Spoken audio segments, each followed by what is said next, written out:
Hello everyone, welcome to Scorcher Toys at Anymoon.com's review of Bandai's Super Parts accessory for their DX VF31F Messer custom toy.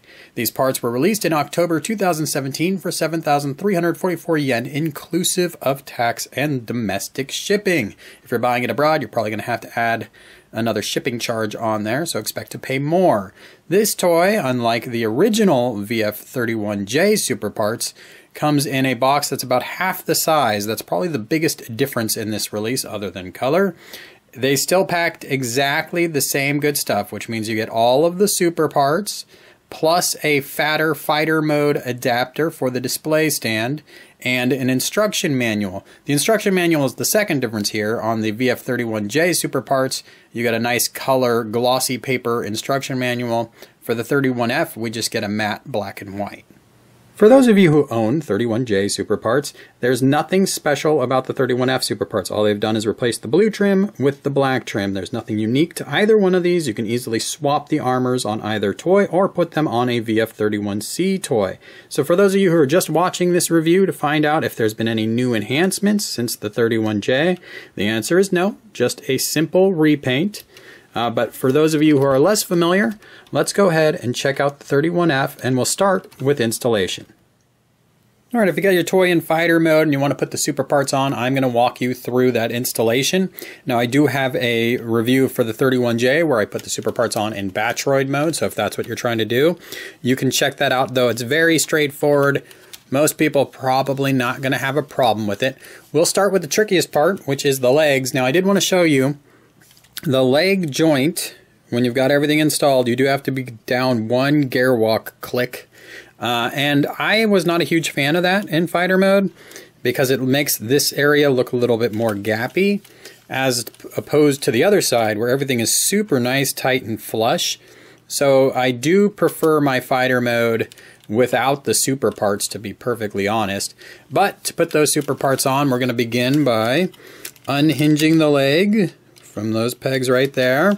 We're going to bring the leg down at the gear walk joint. Let's get over here. We'll flip the gear walk joint out. We'll actually do a few here so we have better access to the leg.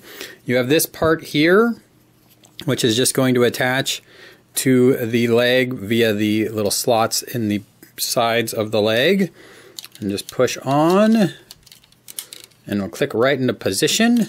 And then we have this part here, which goes on the side of the leg. You can see it's got some pegs that wrap around for the front part, but it also has a peg in the back here and pegs towards the base to get itself into position. So the easiest way is you see that slot right there. I'm going to try to line that up and just then apply some pressure, and you should get everything to mate up fairly easily. Again, all of these things always easier when you don't have a camera in front of your face. Okay, so there, I got it. Now this slot back here, it's a little deceptive. You might think it's supposed to be attaching to the back piece. It's not. That's where that wing is going to reattach. All right, so now once you've got that in position, there is a front of the leg piece that is going to peg into all of those pegs that we just installed on that armor. I'm just going to apply a little pressure down and in, and it should just suck right onto position there. And you might need to press in a little bit along those buttons, but you should get it nice firmly on there. And when everything is in the right spot, the kneecap will have the ability to pivot forward, which is a good thing. So once we've got the leg assembled, we can move forward to the hip and intakes. But let's go ahead and get the leg pretty much in position. So we want to bring it down like I showed you, one gear walk joint, and then this slot here in the back gets attached to the wing. And it's going to be a tight fit. It's going to feel a little awkward, and again, more reason why I don't love the fighter mode installation of super parts. But there it goes. And you can see what's kind of cool is the gun does suck right underneath this leg armor in the back there. So once that's done, we now have a little gap. Now I did lose the little spike off my 31F toy, which I'll put back in later. We do have a little gap in the knee, which is nicely concealed by this piece of armor here. Now this piece of armor also does have within it sliding mechanisms, which you will see as we go through the review here what that entails. But we want the fat end to go up against the kneecap, obviously. And you'll see there's a little slot right in there and right there that will receive. So all you need to do at first is make sure that these are both either all the way back or all the way forward. And then you're going to clip them into position just like that. Then you have this front piece here, which does have a little hinge on it for gear walk modes and such. We're going to go ahead, again, little pegs on the sides, and then little slots very nicely hidden into the toy there. And you want to make sure with this piece in particular that you've got it attached on both sides very securely. And there you go. Now you've got your leg armor in position. Next we're going to go ahead and attach the crotch armor piece, which just lines up, has 2 pegs on it that go into 2 obvious slots right here and here. And just press in and you're good to go. Then you have this forearm armor piece in the other modes. It just connects via the hard points. Now the big bummer here is that you don't have reaction missiles and there's no obvious way for how those reaction missiles would work, although those edges are a pretty good bet on how they're going to work on the 31 Kai. Also no obvious mechanism for swiveling around for when those missiles would be attached for Gearwalk and Batroid mode, but we will deal with that when we discuss the 31 Kai eventually. There you go, just pegged into the hard points, nice and easy. Alright, now we're going to put the booster on the wing, and your booster originally it comes like this, and what you need to do is you need to pull out to extend this piece here, which is apparently very tight in there, and then we have a slider mechanism on the back that we're just going to go ahead and push back, slide that all the way out. Then we're going to collapse our vertical stabilizer on the toy. This next part's a little bit easier to do with the toy upside down, because what you want to do is pinch the back of the vertical stabilizer, the spike here, with this little grabbing claw that you're going to slide shut. Now note that the front of the booster is angled so that it goes on this portion of the wing rather than this portion of the wing. So you're going to want to keep those straight and just collapse it all together and then push down, and it should lock into position nice and firm, and flip the toy back over, and there you go. Now you've got your boosters on the wings and everything is secure. There's nothing flapping around. We're going to take this chest piece now. This is the last piece. We're just going to slide it on. It's kind of rubbery, so it'll help you, and I'll just peg into position, and there you go. Now you've got all your super parts or fast packs on the toy and are ready to enjoy. I mentioned the toy comes with a wider display stand adapter, and that's only because the leg armors add a little bit of width to the legs, and the legs obviously sit in a slightly different position, so this just allows you to use your toy in fighter mode like you saw at the beginning of this video. Now the great thing about fighter mode with the fast packs attached, everything's on there super solid, so that is great. Now handling it, maybe you can knock off a thigh armor, a hip armor, or even get the chest askewed. But generally, if you're cognizant of where you're putting your hands, you're not going to inadvertently bump things off. And certainly if you're just swooshing the thing around, nothing's going to fall off on its own. So that's all great to see. Now as far as gimmicks go, there's not a lot of opening missile bays. It's really just these guys right here that open up, and there's no fancy hinges to them. The missile detail is fairly Spartan, just some red dots on the top, so not a lot going on there.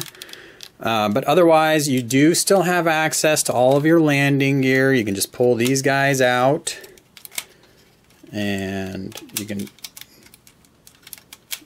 a little bit easier said than done, I guess. There we go.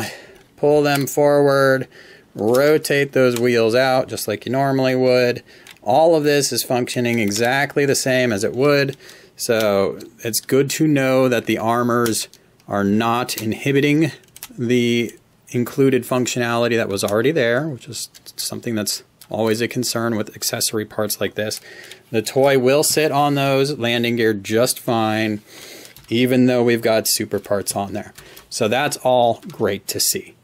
Let's check out Gearwalk mode. The DX VF31 toy is great in gear walk mode, and when you put the super parts on, it's still great in gear walk mode. Things are not popping off. Everything is nice and sturdy. I do have one little issue in my leg armor. It's not holding together quite as tightly as I'd like it to. There's a little bulge coming at one of the seams there. It might be because it's interacting with the thigh up above. Maybe it shouldn't be. Maybe that's causing the problem, but it's very minor. You're only going to notice if you got bright lights and a camera in front of your face that something like that is happening. Now you'll see in gear walk joint these armors do come forward here, so you got the little hinge there, and the hip thigh armors beneath them also slide down. I'll show you that more in Batroid mode where you get a clearer shot of what's going on there. As I mentioned before, the big bummer about these super parts is that there's no included reaction missiles, so no way of attaching those missiles to the arms. Nothing really to speak of as far as a pivot either.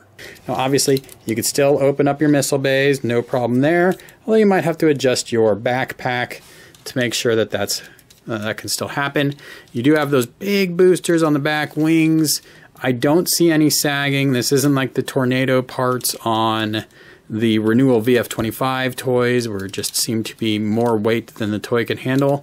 This toy seems to be dealing with it quite fine. Now I didn't mention in fighter mode, but these nozzles here are all articulated, so you can go ahead, move them around, and there's no issue there. Also here, articulated. This big nozzle in the front is articulated, so that's all good stuff. Now on the legs, you don't have quite that same feature. None of those articulated nozzles, except for this back one, which is kind of cool because it's giving you the clearance for the anklet down there. So that's pretty good. So overall, gear walk mode, once again, a win with the super parts or without.